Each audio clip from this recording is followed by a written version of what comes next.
Hello everyone, কেমন আছো তোমরা সবাই? আশা করি ভীষণ ভালো আছো, আমরাও ভালো আছি।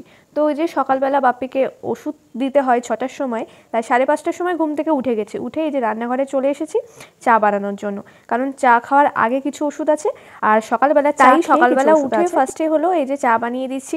সারা রাত তো কোনো মতোই ঘুম হয় না, সেই আগেও অনেকবার সেই ব্লগেই তোমাদের বলেছি, কি আর করা যাবে। আর বেসিক্যালি চা বানাতে খুব একটা টাইম লাগবে না, কারণ চিনি ছাড়া চা তো চাটা 5 মিনিটের মতো জাল দিয়ে চা পাতা দিয়ে রেডি হয়ে যাবে। আর চিনি ছাড়া চা, তাই বেশি একটা টাইম লাগবে না।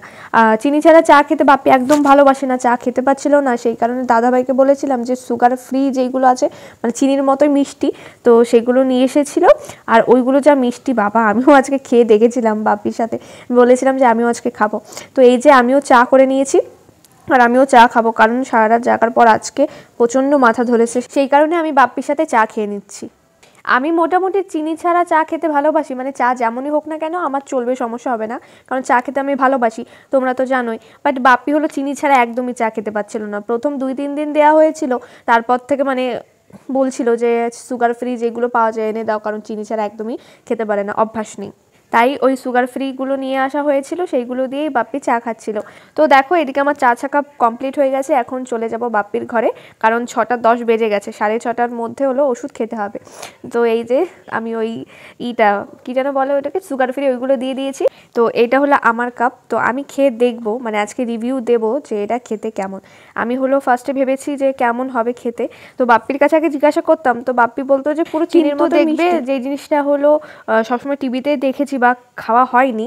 তো অন্য কারোর কাছে শুনলেও কিন্তু মানে মনে হয় কি নিজে একটু খেয়ে দেখি বা নিজে একটু ট্রাই করে দেখি যে যেটা কেমন। তো আমার মনে ইচ্ছা হচ্ছিল, 2-3 দিন ধরে ভেবেছিলাম যে খাবো, তো আজকে ভাবলাম যে চলো খেয়ে দেখি যে কেমন লাগে। পুরো চিনির মতোই মিষ্টি, আর মানে চিনির থেকেও মনে হয় মানে খুব মিষ্টি এই জিনিসটা।